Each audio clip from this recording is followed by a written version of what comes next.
What's good, y'all? Welcome back to Conversation Piece, your place to discover the untold stories of Indianapolis and all of its beautiful people. My name is Patrick Armstrong. I am your host, and this is The Open Door, a monthly series where we literally open the door to the studio and sit down with members of the community to talk about whatever's on their hearts. If you want to learn more or you're interested in participating, go to conversationpiecepod.com and click on the open door. And last but not least, shout out to Life in Indy and the team over there for sponsoring this series. So without further ado, let's get into it. My guest today is my friend Sarah Harker. Sarah, hi. Thanks for joining me. I'm so glad to be here. I'm super excited to have you here. I called you my friend because I feel like we've connected virtually and we are for sure virtual friends, but this is the first time I think we've really sat down to have a conversation. So I'm sorry that it's limited to 15 minutes, but I think we're going to get into a lot in 15. I think so too. To start us off, for folks out there who don't know who you are, do you mind sharing just a little bit more about yourself? Sure. So I, in my past life, was a nurse. I like to say about 10 years ago, I left the field of nursing, which is a kind of a fun fact that a lot of people don't know. All right. And now I live in the business world, mostly with female founders in Indianapolis that have under usually about 5 full-time employees, and I help walk them through growth all the way through to sale eventually. Nice. Typically. Yeah. What prompted the transition from nursing to business focus? That's its own episode. Patrick. That's a lot of explanation. Give us the 60-second elevator pitch of why you left nursing. Okay. I was taking care of my coworkers more than my patients, possibly, and that was where I was loving it the most. Sure. I am old enough that I was around when there were really safe ratios in the hospital and you were able to talk to your patients and get to the bottom of what got them to where they are. Sure. And that changed pretty quickly in my time in nursing and realized I could be a better support with the staff and the people on the floor than even the patients. Okay. Well, I appreciate you sharing that. Yeah. So how do you get involved in I'm going to help specifically female founders of very small businesses do the damn thing? Yeah. So part of that, when I first stepped away from nursing, I started a company called Healing Healthcare Project, where I worked with those people that were on the floor and helped them get through burnout. Quickly figured out that rather than my mission, which was to keep the good people in healthcare, I was telling all of them to leave. So kind of a problem when you're not, going for the mission. Sure. And one of the things that kept me from doing that the longest was I was a little bit afraid to get into the competitive world of business. Okay. And I thought, I'm really a collaborator. I love lifting other people up. I hate that competition that comes of people thinking only one of us can be here for this. Sure. And what I found was the exact opposite, a super collaborative world, especially for women in business and indie. And there were quite a few people that came around me and introduced me to other people and opened doors for me that way, where I was really able to get people the help that they needed because of that. I love it. We talked a lot on the show about the small business entrepreneurial journey.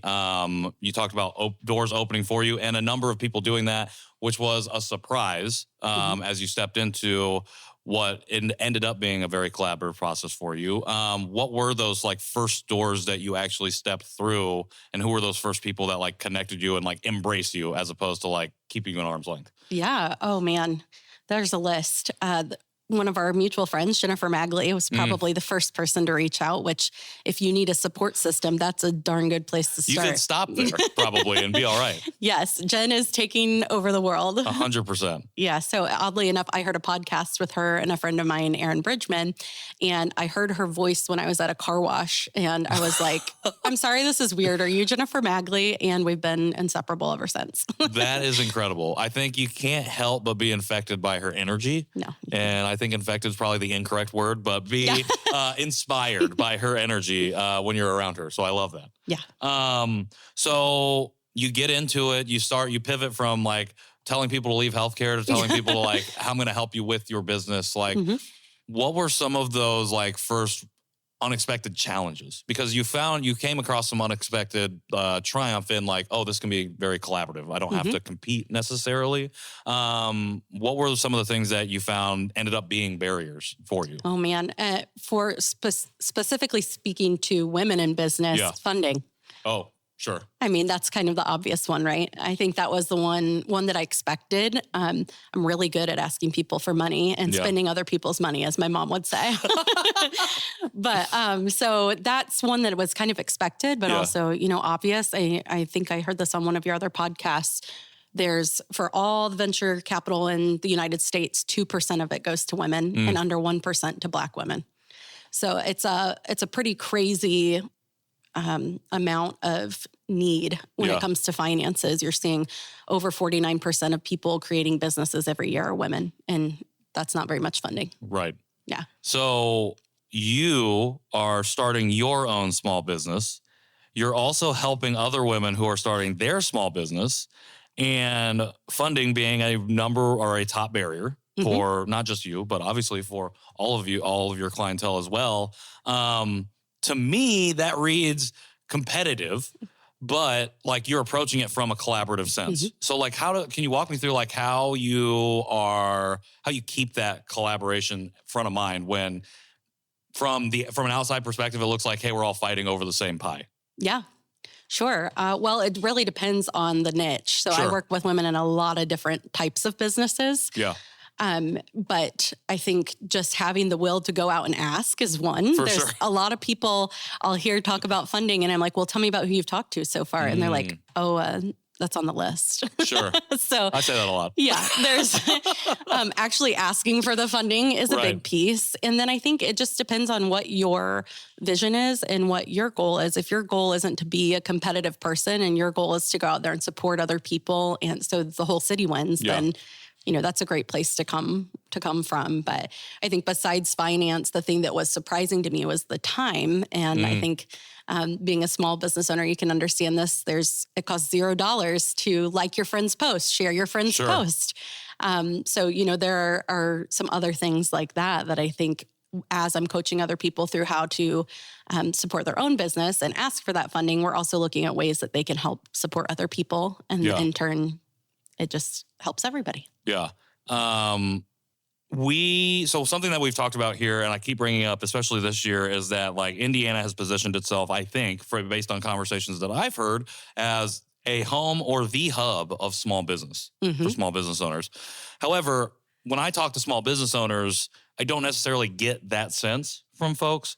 And I'm wondering like what the disconnect might be. And as somebody who not only is a small business owner, but works exclusively with those folks, from your perspective, what is that like dissonance between how we're messaging it and like what the reality is? Obviously multifaceted. Right. I think all of my questions have many, always many are. answers. Like I said, that's why I'm like looking at my notes. For sure. So I say here because there's so many different answers to that. I think one is a lot of people don't know about it. There's so much support that's available, and there's also so much noise that it's hard to filter through. Okay. I think that's one piece. I think people get down on asking for help for themselves. They want, I think it's a Hoosier thing also, as well as a female thing. And in my line of work of asking for help is a really difficult thing to do sometimes. Yeah. So I think as far as being a small business owner in Indiana, we need to be a little bit less noisy and more focused when it comes to those opportunities for those small business owners to keep more here. Yeah. Well, I think that's the thing too, is like I have heard of a lot of different things that are available for small business owners. And I'm like, why haven't I not heard that until this person's come on my podcast and they're like, oh, this is what I tapped into. I'm like, oh, well, I wish I would have known about that, or whatever the case might be. And like you said, there's a lot of noise that kind of makes it a bit confusing. How do you cut through the noise? Yeah. Well, the thing that I tell anyone that I work with is most importantly, the mantra of I have the ability to be influential and stand in that. So when you change things and look at it through that lens of the people you're serving need you and you can be influential in that, then you are able to get a little bit louder yourself and look for those things that can help support your business so you can reach those clients. Who were some of the people that affirmed you in taking the risk? Yeah. Oh, man. At the beginning, if we're talking about when I first left nursing, there weren't very many. Sure. It was actually pretty limited. It would take me a while to come up and figure out those names of people. I think especially when you're taking a big risk that's a huge life change, sometimes people are like, oh, let's step back and wait and see how this goes. And if they sink or swim before we jump in. My husband is wonderful. He is risk averse. And I mean, he wasn't even on the list of like, let's go for it. It was very cautious. And I think, just living in the world that I live in, that's pretty common around here. I like to compare that to kind of having a baby. I always say, when you're pregnant, you pee on the stick, you are a mother. And that is like all consuming. Whereas your husband isn't really a father until he holds that baby. It doesn't really like hit them. Yeah. That's why people, when Emily was pregnant, people were always like, how are you doing? And I'm like, I'm fine. Like, my body has not changed. Like, I don't have any of the, like, whatever's happening to Emily. Like, she's the one bearing the burden of having, like, another person inside of you. Yeah, like, totally. I don't have to worry about any of that. Yeah. Well, that's how I kind of explain starting a business to women who are just jumping into that is, wait until you have that first paycheck and then he'll hold the baby and he'll understand. Now that I'm on my second business, my husband is my biggest supporter beyond. And I'm so excited to see that. He was a great supporter before. He was just a, what's the word? Just a careful, cautious supporter. For sure. Well, I think risk averse is the appropriate term. And I think that I know a lot of people in my life that are like that too. Mm-hmm. They're like, let me see what happens. And then I'll be like, yes, I knew it the whole time. What are you talking about? I was always there. So sorry, you were asking me about who had supported. Well, and you kind of said that you didn't really, it would be hard to come up with names because there really wasn't a lot of people. So maybe instead of like who, I'm interested in if you could just share like what it was that helped you push through when it seemed like you were kind of on an island. Sure. Yeah, I think it was just knowing in my heart that, okay, this is where I have to go. I'm a person of faith. So I think that had a lot to do with it as well. And that mantra that I always go back to and share with other people of, I know that I have the ability to be influential and I have people that need my expertise and that I can be there for, that just kept me going. Yeah. And that was really the first step in that direction. As time has gone on now, I don't know if it's because they've seen, like you've said, like they've, the success now, but I would take me forever to name all of the people that I've met. And I didn't know those people before I got into the business world. And now that I've surrounded myself with other people who have been in those circumstances and know what that's like to take those risks, there's so much support around. So, I mentioned Jennifer Magley, obviously Janine, Leslie Bailey, Lativa and Starla were on here as well. So we've had a lot of overlap there. Lativa's always a cheerleader. And just name one of IBJ's top or 40 under 40. Yeah, girl. Amazing. Shout out to you. Yeah. So I could go on and on for that for a long time. For sure. But I think that's a big piece is you've got to find those people and then you'll start seeing things coming together more as well. We need each other. And then one that I think is kind of a rare piece of advice is to not make it all about you and that business. I think, I try to set things up in a way that there's over 10% of your time and your money that you're giving back to other people in the community. Not just so that you can meet more people, but because it's things that you have similar values that align and you want to see change rather than, crossing your fingers. Get involved in that. There's so many great organizations in Indianapolis from Exodus Refugee and the Immigrant Welcome Center, Indy Reads, Seeds of Caring, lots of different places that you can get involved and become a part of that community, which I think is just as important as writing a business plan. For sure. Lots of opportunities here. It's just about do we know about them? And I think you are a person that puts people in touch with or in connection to a lot of these opportunities. Leslie Bailey came on to the Open Door last month because Sarah, I reached out to, I was like, hey, I had somebody drop out. Can you come on? She's like, I'm about to get on a plane and here are 3 other people who could come on your show. And she said, if none of those work out, I got more. So that's the thing. That's the collaborative mindset of it. we're definitely gonna have you back for a fuller conversation. But as we wind it down here, I got 2 more questions for you. Okay. As somebody who is deeply ingrained in this city, has become part of that connective tissue of the things that make Indianapolis, Indy, what does the city mean to you? Oh, my word. Oh, I think the biggest thing it means is community. I actually grew up in Illinois, but I had a lot of family here in Indiana. I came monthly to visit, and I remember looking forward to coming to the Circle when Circle Center Mall was a big deal, and we had all of the window displays. And I don't know if you remember back then, but it was just a magical place. Yeah.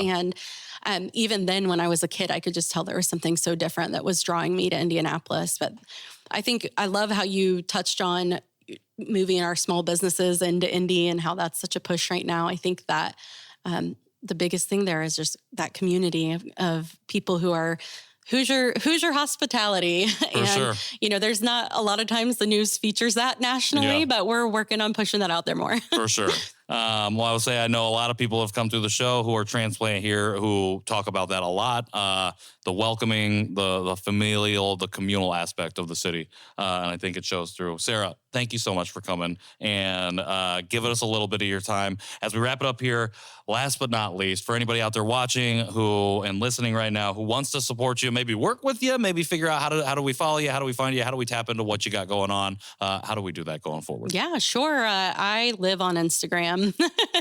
That is my world. So you can find me fastest there, a lot faster than calling me. So it's at Sarah Jessica Harker. So Harker with an H. Harker with an H. Get it? Like Sarah Jessica Parker. But okay, I do get it now. I did not get it before. I just assumed that was your full. Is that your full name? That's not my real middle name. All right. Well, now you learn something every day. Yeah. Just love the show.